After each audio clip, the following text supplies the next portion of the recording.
timnas itu harusnya datang dari bibit-bibit kita, dan karena belum ada bibit maka kita naturalisasi. Itu juga semacam pembenaran sehingga pembibitan itu berhenti. Kok pembibitan berhenti? Enggak kok, pembibitan gak berhenti Pak. Bahkan kemarin adik-adik kita timnas U20 berhasil juara AFF loh. Apa itu bukan termasuk upaya pembibitan Pak? Bismillahirrahmanirrahim. Halo teman-teman semua, terima kasih sudah membuka video kali ini. Kalian semua pasti menyadari dan mengetahui bahwa di balik keluar biasaannya timnas saat ini, di balik perkembangannya yang pesat, tetap saja tidak bisa lepas dari pro kontra yang ada. Dan salah satu hal yang sering diperdebatkan dan memicu pro kontra adalah terkait program diaspora. Ini agak lucu ya sebenarnya teman-teman. Gue sih berpendapat bahwa polemik pro kontra terkait diaspora ini harus sudah diberhentikan sejak lama gitu. Karena kita semua tahu bahwa program diaspora ini memberikan dampak yang luar biasa signifikan terkait prestasi yang diukir oleh timnas saat ini. Tapi ternyata sampai detik ini gue masih sering melihat di kolom-kolom komentar media sosial orang-orang yang berpendapat ketidaksetujuan mereka terkait program ini. Tapi sebetulnya itu wajar ya, sampai taraf tertentu gue mengerti bahwa itu merupakan hak mereka dalam berpendapat. Setiap orang itu punya hak untuk berpendapat. Mereka punya hak, gue juga punya hak. Kalau kalian tanya stand gue di mana, gue pastikan gue berada bersama orang-orang yang mendukung program diaspora ini.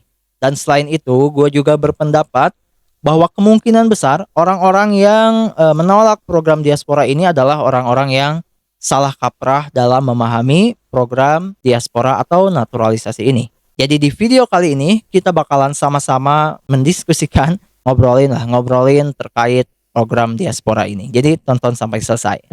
I know you told your friend you're not okay, and tell me what's wrong and why you never said you felt that way.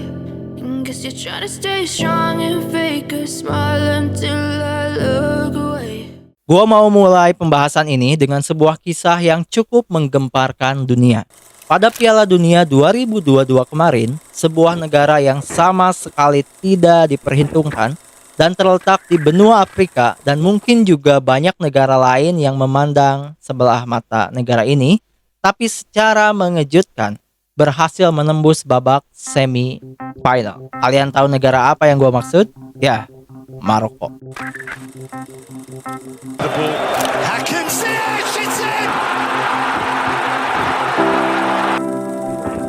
Dan jangan pernah berpikir bahwa langkah luar biasa mereka di Piala Dunia 2022 itu hanya sebatas keberuntungan. Kalau kalian lihat, lawan-lawan yang mereka singkirkan itu bukanlah negara-negara kaleng-kaleng. Di fase grup mereka tergabung dengan tim-tim besar, ada Kroasia, ada Belgia, ada Kanada. Di matchday pertama mereka berhasil menahan imbang Kroasia dengan skor 0-0.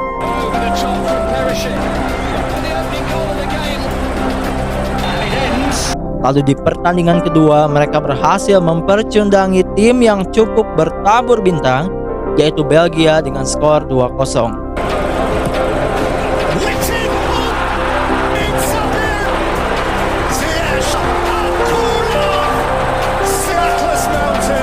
Dan di laga terakhir mereka berhasil menang tipis 1-0 dari Kanada. Dengan hasil 7 poin dari 3 pertandingan di fase grup itu, secara mengejutkan Maroko berhasil keluar menjadi juara grup. Kejutan Maroko ternyata tidak sampai di situ saja teman-teman. Di fase 16 besar mereka berhasil menjadi mimpi buruk bagi pasukan La Furia Roja Spanyol. Mereka berhasil menang dengan dramatis lewat drama adu penalti.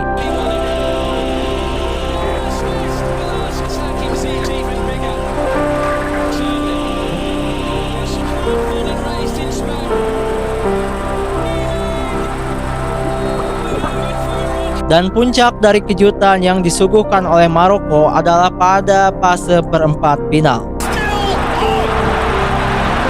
Sang mega bintang Cristiano Ronaldo harus rela menangis dan menerima kenyataan bahwa dirinya dan negaranya Portugal menjadi korban keganasan berikutnya dari Maroko.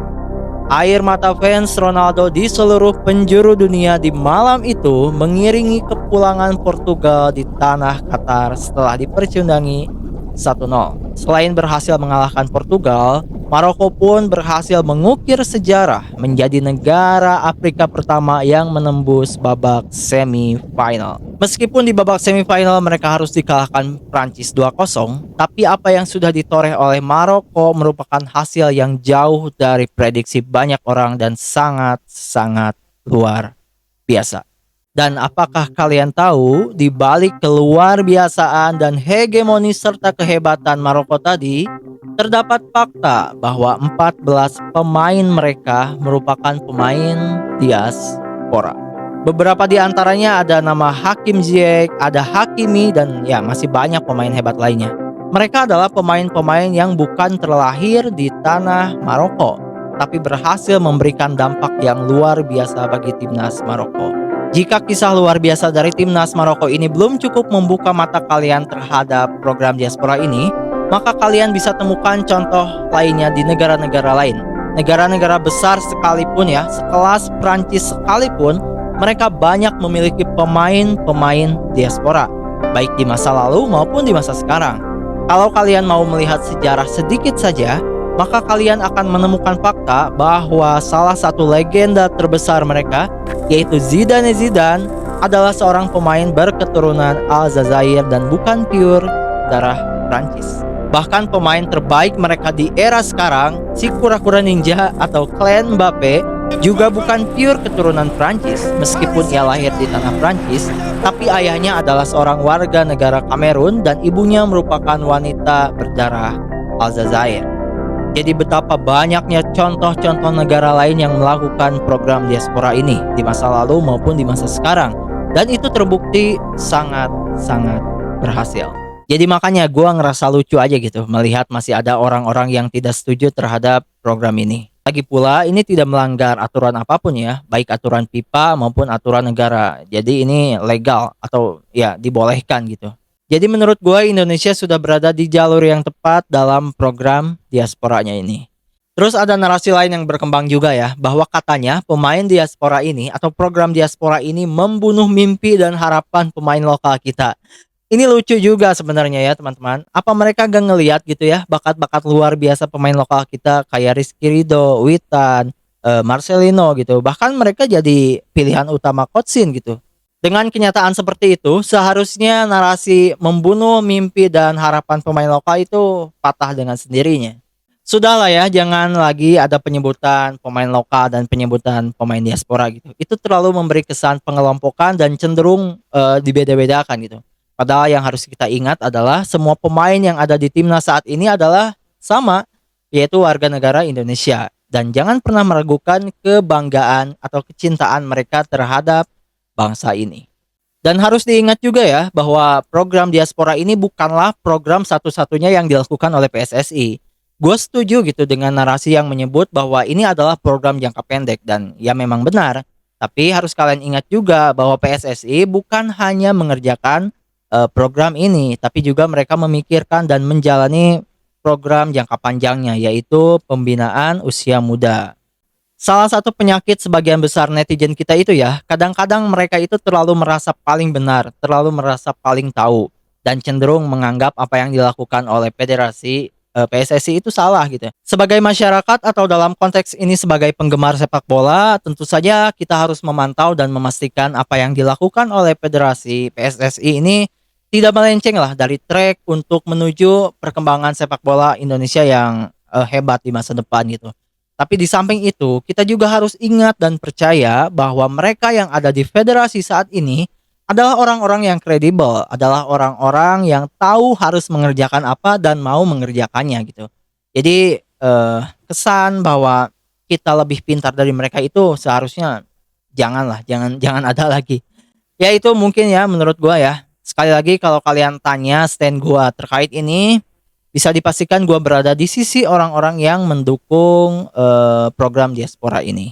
Kalau kalian masih ada yang tidak mendukung ya silahkan saja, itu hak kalian. Yang jelas di video ini gue sedikit memberikan insight lah bahwa ternyata program diaspora ini bukan cuma Indonesia loh yang melakukan, tapi banyak juga negara-negara lain, bahkan negara besar, dan terbukti berhasil gitu. Kalau kalian gimana? Apakah kalian termasuk orang-orang yang setuju atau termasuk orang-orang yang tidak setuju? Tulis di kolom komentar ya. Oke, mungkin segitu aja konten kali ini. Terima kasih sudah menontonnya. Maaf jika ada kata-kata yang kurang berkenan. Terima kasih. Bye.